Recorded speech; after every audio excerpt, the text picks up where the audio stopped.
আম্মা, আমার মা বলতেছে যে আমার ডেলিভারির পর আমার মা এখানে কয়েকদিন থাকবে। ও মা, তোমার মা আসবে এটা আবার বলার কি আছে? মেয়ের বাচ্চা হবে তো মা আসবে না তো কে আসবে? সব মেয়েদের বাচ্চা তো বাবার বাড়িতে হয়, কিন্তু আপনি তো আমাকে যেতেই দিতে চাচ্ছেন না। আপনার কষ্ট হলো আপনি আমাকে সেবা যত্ন করে যাচ্ছেন, কোনো কিছুর কমতি হতে দিচ্ছেন না। শোনো মা, আমি তোমাকে যেতে দিতে চাই না কেন? তোমার তো কোনো বোন নাই, তোমার মা একা একা কিভাবে সামলাবে বলো?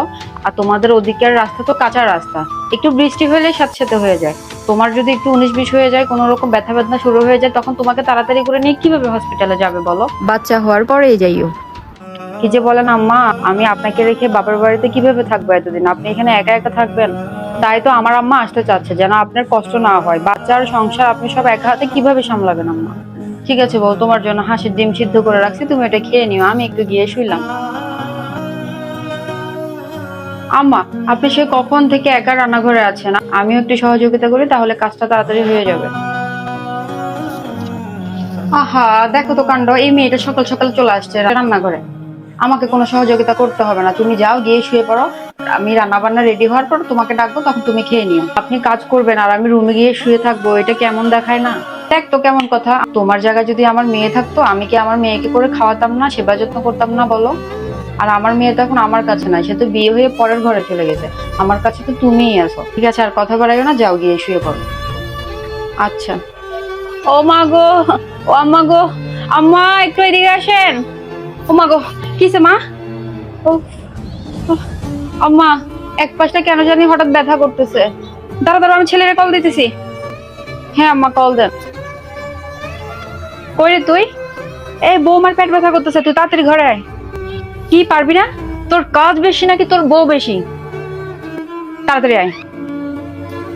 আম্মা, আপনার ছেলে হয়তো কোনো কাজে আছে, সমস্যা নাই, আমার একটু একটু করে ব্যথাটা কমে যাচ্ছে। পরে আসলে তখন ডাক্তার দেখাই নিব। কথা একদম বেশি বলিও না, ও আসবে না, ওর বাপ আসবে। তোমার এই অবস্থায় যদি কোনো কিছু হয়ে যায়, আমি নিজেকে নিজে কোনোদিন ক্ষমা করতে পারবো না। ও যদি এই সময় তোমার কাছে থাকতে না পারে, তাহলে ও আর কিসের দায়িত্ব পালন করবে? আমার মনে হয় পৃথিবীতেই আমি একমাত্র সে বউ, যে কিনা শাশুড়ির এরকম ভালোবাসা পাচ্ছি। মায়ের মতো একজন শাশুড়ি পেয়েছি। আম্মা, আমার একটা মামাতো বোন আছে, তার শাশুড়ি তাকে এত অত্যাচার করতো আম্মা, কোনো সেবা যত্ন তো দূরের কথা, ভালো করে দুটো ভাতও খেতে দিত না। আমি তো কোনো দিক থেকেই ভালোবাসার কমতি নেই। মানুষ এত পাষাণ কিভাবে হতে পারে আম্মা? আমার একজন নারী হয়ে আরেকজন নারীর দুঃখটা বুঝে না।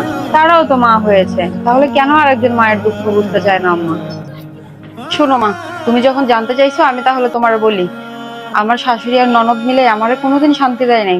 আমাকে ভালো করে দুটো ভাতও খাইতে দেয় নাই। বাসি তরকারি পোড়া তরকারি আমারে খাইতে দিত।